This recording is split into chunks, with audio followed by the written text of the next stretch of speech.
কোন একজন নারী, সে হয়তো পর্দা মেনটেন করে না, একটু হিপ হপ স্টাইলে চলাফেরা করে, তো সে ভাবলো যে না, আমি তো অনেক ভুল করে ফেলছি, আমি সংশোধন হব, আমি প্র্যাকটিসিং হতে চাই। তো এখন যখন সে আপনার কাছে আসছে নাসিহাত নেওয়ার জন্য, আপনি যদি বলেন যে তোমার এইড করতে হবে, বোরকা ঝুলাইতে হবে, হাত মোজা পা মোজা, পারবে?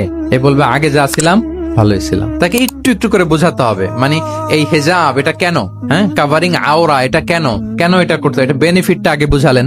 যে Islam consider women as a queen, নারীকে ইসলাম কি হিসেবে কনসিডার করে?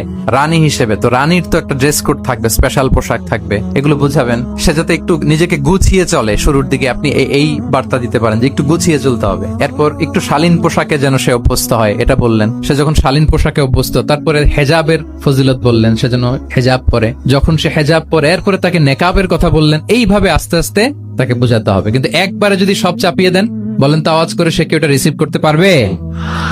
কারণ এই যে গ্রাজুয়ালিটি আর তাদাররুজ, এই সিস্টেমটা আপনি ভায়োলেট করেন নাই। একটু একটু করে বললে এটা মানুষের ফিতরাতের সাথেও যায়, তার নেচারের সাথেও যায়। আমরা মদ হারাম হওয়ার কথা জানি, কয়টা স্টেপে হারাম হয়েছিল মদ? একবারে যদি বলা হতো বন্ধ করার সহজ হতো সাহাবাদের জন্য? হতো না। অনেকে আছে দেখবেন যে চেইন স্মোকার, তো যে চেইন স্মোকার, আপনি যদি বলেন যে এটা হারাম, আজকেই তোমার বাদ দিতে হবে, হারাম, এটা খেতে পারবে না, পারবে? ও দুনিয়া সব বাদ দিতে পারবে, সিগারেট বাদ দিতে পারবে না। তো তারে কি করতে হবে? ফ্লেক্সিবিলিটি দিতে হবে, যে আস্তে আস্তে ছাড়েন।